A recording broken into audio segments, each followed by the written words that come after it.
Obesity सिर्फ एक disease नहीं है, इंडिया में एक साइलेंट एपिडेमिक बन चुका है। हर साल लाखों लोगों को ओबेसिटी और ओवरवेट की इशू होती है और जिसकी वजह से हमने देखा है लोगों को डायबिटीज़, हाइपरटेंशन और हार्ट अटैक जैसी इश्यूज़ हो रहे हैं। तो अगर आपको या फिर आपके परिवार में किसी को भी ओबेसिटी है तो ये वीडियो आपके लिए है। इस वीडियो में हम बात करेंगे ओबेसिटी क्या होती है, ओबेसिटी कैसे होती है, इसको मेज़र कैसे करना है, प्लस इससे रिलेटेड क्या मिथ्स हैं जो हमारी सराउंडिंग में हुए हैं जिनके बारे में हमें जानना चाहिए, जिसको दूर करना ज़रूरी है, प्लस इंडियन पॉपुलेशन में कितने % लोगों को ओबेसिटी की प्रॉब्लम है। तो welcome everyone, welcome to our YouTube channel Curious Neuron. This is the second part of obesity awareness video. तो पहला चीज़ ये कि हर कोई सवाल करता है कि ओबेसिटी है क्या, व्हाट इज़ ओबेसिटी। तो वर्ल्ड हेल्थ ऑर्गेनाइजेशन के अकॉर्डिंग टू WHO ओबेसिटी एक ऐसी कंडीशन है जिसमें हमारी बॉडी में एक्सेस फैट का एक्यूमुलेशन होता है जो कि हमारे लिए डेंजरस होता है। डेंजरस इन द सेंस कि ये फैट जब एक्यूमुलेट करता है तो हमारी विसरल ऑर्गन्स में डिपॉजिट होता है, जिसके वजह से उन ऑर्गन्स की फंक्शनिंग इम्पेयर हो जाती है, इसलिए वो हमारे लिए डेंजरस है। और ये फैट एक्यूमुलेट क्यों करता है, तो सिंपल सा कॉन्सेप्ट है कि हमारी बॉडी एक मशीन की तरह काम करती है, तो उसके लिए हमें फूड की ज़रूरत पड़ती है जो हमें एनर्जी देते हैं। तो जो हम एनर्जी इनटेक करते हैं उस एनर्जी को खपत करने के लिए हमारी बॉडी फिजिकल एक्टिविटी करती है। तो अगर हमारी बॉडी का इनटेक ज़्यादा होगा और फिजिकल एक्टिविटी कम होगी तो ये एनर्जी एक्स्ट्रा जो बचती है वो हमारी बॉडी में फैट के फॉर्म में स्टोर हो जाती है। तो ये जो एक्स्ट्रा फैट स्टोर होता है तो थोड़ा अमाउंट ऑफ फैट तो हमारे लिए इंपॉर्टेंट है, ज़रूरी है सर्वाइवल के लिए, बट ये जब एक्सेस हो जाता है तो हमारे विसरल ऑर्गन्स में डिपॉजिट हो जाता है। तो जब ये विसरल ऑर्गन्स में डिपॉजिट हो जाता है तो उनकी फंक्शनिंग को ये इम्पेयर करता है, तो जिसको WHO के अकॉर्डिंग हम ओबेसिटी बताते हैं। तो साथ में ये भी समझना है कि हर ओबेसिटी का मतलब ओवरवेट नहीं होता है। नॉर्मल वेट के साथ में भी लोगों के विसरल फैट ज़्यादा हो सकते हैं, जो कि हमारे लिए बहुत ही चौंकाने वाली बात है। अब हम बात करते हैं ओबेसिटी का मेन रीज़न क्या है। तो ऐसे तो ओबेसिटी के बहुत सारे कारण हैं, बट हमने उनको मेन 4 ग्रुप में डिवाइड करा है। पहला तो डाइट और जंक फूड्स, दूसरा है लैक ऑफ फिजिकल एक्टिविटी, तीसरा है जेनेटिक्स एंड हार्मोन्स, एंड चौथा है स्लीप एंड स्ट्रेस। तो इन चारों चीज़ों में अगर हम देखें, जो जेनेटिक वाला फैक्टर है इस पर हमारा कंट्रोल नहीं होता है, बट इस पर हमारा कंट्रोल नहीं है, बट हम इसको मॉनिटर कर सकते हैं, रेगुलेट कर सकते हैं। मगर इसके अलावा जो बाकी के जो 3 फैक्टर हैं उस पर हमारा काफ़ी कंट्रोल होता है। तो सबसे इंपॉर्टेंट जो इसके साथ हमारा आता है डाइट एंड जंक फूड सही नहीं है। अगर हम बात करें डाइट और जंक फूड में, इसमें क्या हो रहा है कि लोग आजकल की जो लाइफस्टाइल हो गई है, क्विक फूड डिलीवरी वाला सिस्टम है, तो लोग जल्दी से जल्दी स्नैकिंग, मंचिंग, ये सब सारी चीज़ें करते हैं। लेट नाइट बैठ के वो खाना खाते हैं या लेट नाइट बैठ के चिप्स, बर्गर और बेकरी वाले चीज़ें खाते हैं। तो इन सारी चीज़ों के साथ में क्या होता है, उनमें मैक्सिमम में रिफाइंड कार्बोहाइड्रेट्स होते हैं, और ये रिफाइंड कार्बोहाइड्रेट क्या होते हैं कि कम अमाउंट में बहुत ज़्यादा कैलोरी देते हैं, जिसके वजह से क्या होती है, ये एक्स्ट्रा कैलोरी हमारी बॉडी में फैट के फॉर्म में स्टोर हो जाती है, और उसके वजह से हमने देखा उसकी वजह से ओबेसिटी होती है। प्लस दूसरा ये है कि फिजिकल एक्टिविटी, जो इंडिया में हमारे पास रिसेंट डाटा के हिसाब से 50% लोग ऐसे हैं जिनमें फिजिकल एक्टिविटी बहुत मिनिमल है या नहीं होती है। लोग ऑनलाइन कोचिंग कर रहे हैं, लोग ऑनलाइन क्लासेस कर रहे हैं, ऑफिस में बैठ के जो काम कर रहे हैं वो भी बैठ के काम कर रहे हैं, आने जाने के लिए गाड़ी, मोटरसाइकिल, बाइक और कार हैं। तो इन सब चीज़ों की वजह से फिजिकल एक्टिविटी काफ़ी कम हो गई है। तो इसमें इस फिजिकल एक्टिविटी कम है तो हमारी बॉडी में एनर्जी जो एक्सपेंडिचर है वो अगेन कम हो गई, फिर से क्या होगा, हमारी बॉडी में फैट एक्स्ट्रा एक्यूमुलेट होगा। प्लस जेनेटिक्स के लिए हमने बात करा कि अगर किसी के पेरेंट्स, माँ बाप मोटे हैं, ओबेस हैं, तो चांसेस हैं कि उनके बच्चों में ओबेसिटी की चांसेस होंगे, बट कोई ये ज़रूरी नहीं है कि उनको डेफिनेटली ओबेसिटी होगी। वो अगर अपने बाकी सारी चीज़ों को अगर कंट्रोल करें तो हो सकता है उनको ओबेसिटी ना हो।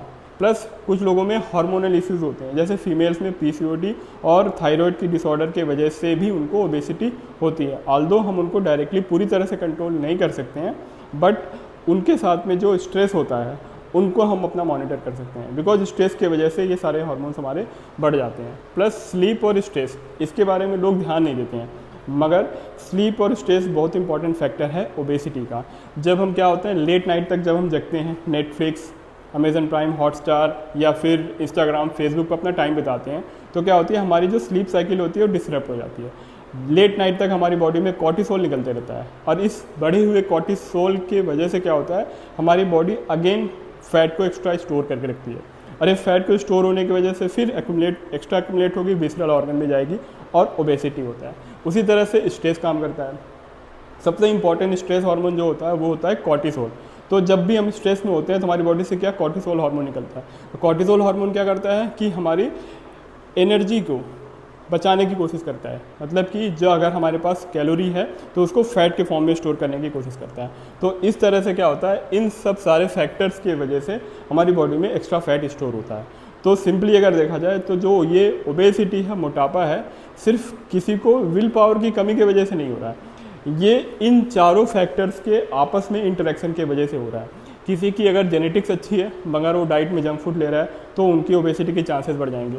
किसी का डाइट अच्छा है मगर फिजिकल एक्टिविटी नहीं है, उनको भी ओबेसिटी के चांसेस होंगे। किसी का डाइट अच्छा है, फिजिकल एक्टिविटी अच्छी है, जेनेटिक्स अच्छा है, बट वो स्लीप उनकी साइकिल गड़बड़ है या फिर उनको स्ट्रेस बहुत ज़्यादा होता है, तो इसके वजह से ओबेसिटी होगी। तो ओबेसिटी से बचने का सबसे सिंपल और कारीगर तरीका यही है कि इन चारों के बीच में बैलेंस बना के रखना है। तो ये तो हो गए 4 मेन रीजन्स जिनके वजह से ओबेसिटी आजकल लोगों को हो रही है। तो अब हम देखते हैं कि ओबेसिटी अगर है किसी को, तो ओबेसिटी को मेज़र करने का भी तो कोई टूल होना चाहिए। ओबेसिटी को मेज़र करने का जो सबसे सिंपल टूल है उसको बोलते हैं BMI, बॉडी मास इंडेक्स, और दूसरा टूल होता है हमारे पास वेस्ट सरकमफेरेंस। तो BMI, किसी का भी BMI कैसे कैलकुलेट करते हैं, तो BMI कैलकुलेट करने के लिए सिंपल फार्मूला है, किसी भी पर्सन का वेट जो कि किलोग्राम में लेते हैं उसको हाइट के स्क्वायर से डिवाइड कर देते हैं। ये जो भी वैल्यू आती है उसको हम BMI बोलते हैं।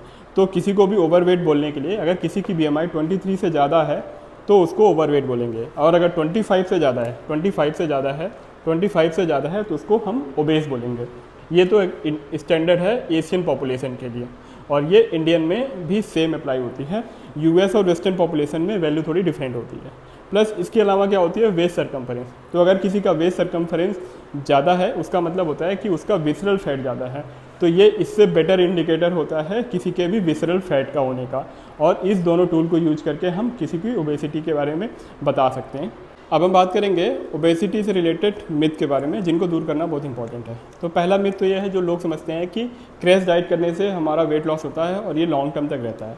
तो बिल्कुल ऐसा बिल्कुल नहीं है। क्रैश डाइट से हमारा बॉडी का वेट लॉस तो होता है, बट वेट लॉस होता है हमारे मसल मास के लॉस होने की, मतलब मसल का वेट लूज हो रहा है, मेनली प्रोटीन लॉस हो रहा है। इसके वजह से क्या होता है कि वेट लॉस तो होता है बट ये इमीडिएटली कुछ टाइम में बॉडी का वेट रिगेन कर लेती है, और ये हमारे लिए डेंजरस भी हो सकता है। इसलिए हम कभी भी ऐसे एडवाइस नहीं करते हैं, बिकॉज अगर हम लॉन्ग टर्म गोल चाहते हैं तो उसके लिए हमको हेल्दी लाइफस्टाइल और डाइटरी मॉडिफिकेशन चाहिए, देन ओनली हमारा सस्टेनेबल वेट लॉस हो सकता है, जो कि हमें लॉन्ग टर्म गोल हमारे अचीव करने में हेल्प करेगा। प्लस इसके अलावा दूसरा ये होता है कि लोग सोचते हैं कि कार्बोहाइड्रेट जो हमारी डाइट में उसको कम करने से हमारा वेट लॉस ईजिली हो जाएगा, बट ये भी पूरी तरह से सही नहीं है। सारे कार्बोहाइड्रेट डेंजरस नहीं होते हैं, केवल जो रिफाइंड कार्बोहाइड्रेट्स होते हैं, जो चिप्स में होते हैं, नमकीन्स में होते हैं, खासकर बेकरी के प्रोडक्ट्स में होते हैं, बहुत ही डेंजरस होते हैं। उनके वजह से क्या होता है, हमारी बॉडी को बहुत सारा कैलोरी मिलती है, बहुत सारी एनर्जी मिलती है जो हम तुरंत एक्सपेंड नहीं कर पाते हैं, जो कि हमारी बॉडी में फिर जाके फैट के फॉर्म में स्टोर हो जाती है। तो एक ये बात हो गई कि सारे कार्बोहाइड्रेट डेंजरस नहीं है, only refined carbohydrates are dangerous. घर में जो रोटी चावल दाल के साथ कार्बोहाइड्रेट मिलता है दे आर हेल्दी। उसके अलावा बात करते हैं, कुछ लोग सोचते हैं कि मैं तो जिम करता हूँ, मैं तो कुछ भी खा सकता हूँ, बट ये भी सही नहीं है। जैसा कि हमने देखा कि आप जिम कर रहे हैं तो अच्छी बात है कि आप एनर्जी का एक्सपेंडिचर कर रहे हैं, बट इसका मतलब नहीं है कि आप डाइट में कुछ भी लोगे, बिकॉज हमने देखा कि जो तीनों चारों रिस्क फैक्टर हैं आप सभी को प्रॉपर तरीके से अपने कंट्रोल में रखना है। ऐसा नहीं कि आप जिम कर रहे हैं तो आप कुछ भी खाओगे। जिम करना है, डाइट भी अच्छे से रखनी है, स्ट्रेस भी नहीं लेना है, नींद स्लीप साइकिल एडिक्वेट होनी चाहिए। प्लस अगर आपके पास जेनेटिक रिस्क फैक्टर है, इन सब का और भी अच्छे से ध्यान रखना है।